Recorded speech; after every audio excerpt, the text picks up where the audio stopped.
Government స్కూళ్ళు ఉన్నాయి ఎదురుగుండా. ఇవాళ రోజున వాటిట్లో చదివించడం అంటే కీత, వాటిట్లో చేర్పించడం ట్రీట్మెంట్ అంటే కీత. కాబట్టి ఖచ్చితంగా ప్రైవేటు, అది కూడా కార్పొరేట్ స్టైల్ ఆఫ్ స్కూల్. వాడవా ఏందండి 3 లక్షల రూపాయలు ఎల్కేజీనా? ఏం చెప్తాడండి వాడికి అందులో? ఏసీ కార్లో, ఏసీ బస్సులో తీసుకెళ్తాడట, హైజెనిక్ కండిషన్ ఫుడ్ అట. ఏమవుతుంది ఆ తర్వాత? అలాంటి కండిషన్ లేకుండా బయటకు వచ్చినప్పుడు ఆ రోజున కుటుంబం. ఇవాళ మీరు అబ్జర్వ్ చేయండి, చాలా మంది కుటుంబాలలో ఆత్మహత్యలు చేసుకున్నప్పుడు పిల్లల్ని చంపేసిపోతున్నారు, చస్తున్నారు. ఎందుకని?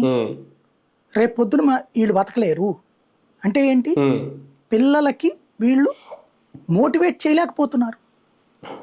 ఇప్పుడు మీ అమ్మా నాన్నలో, లేకపోతే మా అమ్మా నాన్నలకి వాళ్ళ అమ్మా నాన్నలో సైకలాజికల్గా మనల్ని స్ట్రాంగ్ చేశారు.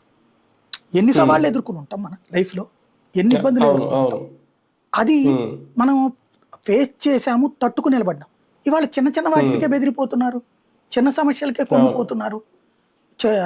ఇప్పుడు ఎంతమంది మనల్ని అమ్మనాభూతులు ఇచ్చినటువంటి వాళ్ళు, వాటికి నిజంగా కనుక మానసికంగా అయితే కుంగిపోయి ఆత్మహత్య చేసుకోవాలి. ఇప్పుడు అతను ఎవరో పాపం రీల్స్లో చూసి, అమ్మాయి ఎవరో అతని ఫోటో తీసిందట, దాంట్లో నుంచి ఏది వీడియో తీసిందట. అతని అసలు ఈ అమ్మాయి మొహం కూడా చూడట్లేదు, కానీ అతను నన్ను ముట్టుకోబోయాడు, నా వెనక పడబోయాడు అని చెప్పి రీల్ తీసింది. దానికి అతను మానసికంగా కుంగిపోయి చచ్చిపోయాడు. ఏంటది?